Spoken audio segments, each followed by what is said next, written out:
மாதா தொலைக்காட்சி நேயர்களுக்கு வணக்கம். இன்றைக்கு நாம் வாசிக்கக்கூடிய நற்செய்தி வாசகத்திலே இயேசு தன்னுடைய சீடர்களுக்கு அறிவுறுத்துவது, நான் சென்றால்தான் நீங்கள் பயனடைவீர்கள். நம்முடைய குடும்ப வாழ்க்கையில், நடைமுறை வாழ்க்கையில், துறவரத்திலும் நாம் பார்க்கிற பொழுது பல நிலைகளில் நாம் பிள்ளைகளையோ அல்லது பிள்ளைகள் நம்மையோ அல்லது நாம் உறவுகளையோ விட்டு பிரிந்து நம்முடைய வேலைகளுக்காக, நம்முடைய குடும்ப ஆதாரத்திற்காக நாம் எடுக்கிற இந்த வாக்குறுதிகள், அது கொடுத்த வாக்குறுதிகளுக்காக நாம் பிரிந்து சொல்கிற பொழுது மட்டும்தான் நாம் பல நிலைகளில் பயன் தருபவர்களாக இருக்கிறோம். இன்றைக்கு நிறைய மனிதர்களை பார்க்கிறோம், வேலைகளுக்கோ அல்லது மற்றவைகளுக்கோ தங்களுடைய வீடுகளை விட்டோ ஊரை விட்டோ வெளியே செல்லாமல் வாழுகிற பல மனிதர்கள், இளைஞர்கள் இன்றைக்கு இருக்கிறார்கள். ஆனால் அவர்கள் தன் நிலை துறந்து வெளியே செல்கிற பொழுதுதான் நிறையவற்றை கற்றுக்கொள்ள முடியும் என்பதை உணர மறுத்தவர்களாக இருக்கிறார்கள். அதே மறுத்த மனநிலையோடு தான் இன்றைக்கு சீடர்களும் இயேசுவிடம் கேள்விகளை கேட்கிறார்கள். அதற்கான பதிலை இயேசு இன்றைக்கு நற்செய்தி வழங்குபவராக இருக்கிறார். ஆக இயற்கையில் நாம் பார்க்கிறோம், ஒரு கோழியானது தன்னுடைய குஞ்சுகளை தன்னோடு எல்லா நேரங்களிலும் வைத்து கொண்டிருப்பதில்லை. ஒரு குறிப்பிட்ட காலம் வருகிற பொழுது அவைகளை தானே துரத்துகிறது. எதற்காக எனில் அவைகள் சென்று கற்றுக்கொள்ள வேண்டும், அவைகள் சென்று வாழ்வை அவைகளாகவே பழக்கிக் கொள்ள வேண்டும் என்பதற்காக அவைகளை அது துரத்துகிறது.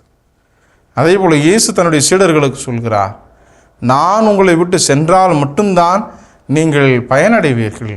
உங்களுக்காக நான் செல்கிறேன், உங்களுக்காக நான் ஒரு துணையாளரை தருகிறேன், நான் தந்தையிடம் செல்கிறேன், நான் உங்களுக்கு பயிற்சிவித்தேன், உங்களுக்கு கற்றுக் கொடுத்தேன், உங்களோடு இருந்தேன், வாழ்ந்தேன், இனி நீங்கள் வாழ வேண்டும் என அவர் அறிவுறுத்துகிறார். ஆனால் சீடர்கள் கலங்கி அச்சமுற்று கேள்விகளை கேட்கிறார்கள். அதற்கு இயேசு மிக தெளிவான பதிலை இன்றைய நற்செய்தியிலே தருகிறார். நான் உங்களிடம் சொல்வது உண்மையே, நான் போவதால் நீங்கள் பயனடைவீர்கள். நான் போகாவிட்டால் துணையாளர் உங்களிடம் வரமாட்டார். நான் போனால் அவரை உங்களிடம் அனுப்புவேன். அவர் வந்து பாவம், நீதி, தீர்ப்பு ஆகியவற்றை பற்றி உலகினர் கொண்டுள்ள கருத்து தவறானவை என எடுத்து காட்டுவார்.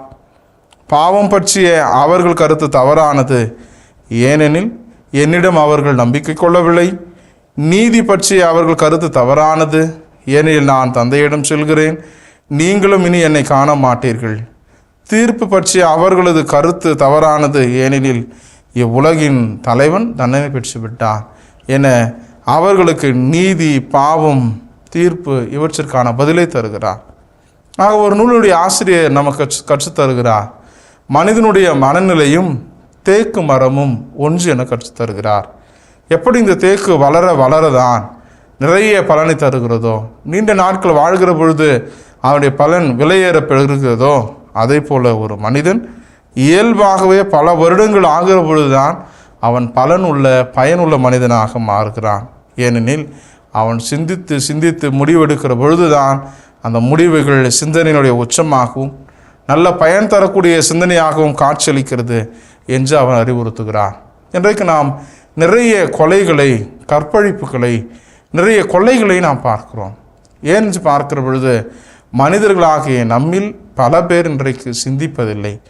பல பேருடைய சிந்தனை மழுங்கடிக்கப்பட்டதாக இருக்கிறது. அதை தான் நாம் தமிழில் பல நிலைகளில் நாம் சொல்லாடல்களில் பயன்படுத்துகிறோம். அம்பு எய்தியவன் எங்கே இருக்கிறான், இது வெறும் அம்புதான் என நாம் சொல்கிறோம். ஆக இன்றைக்கு சிந்திக்கக்கூடிய மனிதர்கள் குறைந்து கொண்டே வருவதை நாம் பார்க்கிறோம்.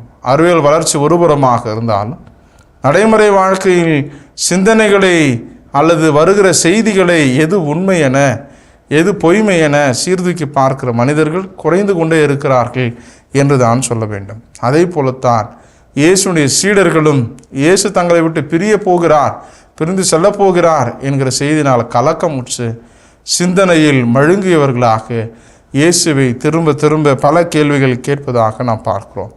ஆக இயேசு அவர்களுக்கு வாக்குறுதி தருகிறார், நான் சென்றால்தான் இவை நிகழும், நான் சென்றால்தான் இவை நடக்கும், நான் சென்றால்தான் துணையாளர் உங்களுக்கு வருவார் என்று சொல்கிறார். எனவே அதை போல நம்முடைய வாழ்விலும் பலவை நாம் பிரித்து நம்மிடமிருந்து எடுக்கிற பொழுது தான் நிறைய நமக்கு பலன் தரும். தேவையற்ற நம்முடைய வாழ்வில் தேவையற்ற செயல்களை தேவையற்ற பழக்கங்களை நாம் நம்மிடந்து பிரிக்கிற பொழுதுதான் நம்முடைய வாழ்வு மிகுந்த பலன் தரக்கூடியதாக மாறும். எனவே நம்முடைய வாழ்வில் நாம் தவற்றை சரியாக புரிந்து கொள்கிற அந்த தன்மையையும், சரியானதை தவறாக புரிந்து கொள்கிற அந்த மனநிலையும் நாம் மாற்றப்படுகிற பொழுது, மாறுகிற பொழுது நிலையான வாழ்வும், உரிமையான வாழ்வாக இருக்கிற அமைதி வாழ்வும், கலக்கமுற்ற வாழ்வும் நமக்கு இருக்கும் என்பதை நாம் உணர்ந்து இயேசுவோடு பயணிக்கிற இந்த வேளையில் சரியானவற்றை சரியானதாகவும் தவறானவற்றை தவறானதாகவும் புரிந்து கொள்கிற மனநிலையை, பக்குவத்தை பெற நாம் அருள் வேண்டுவோம். இயேசுவுக்கே புகழ், இயேசுவுக்கே நன்றி. மரியே வாழ்க.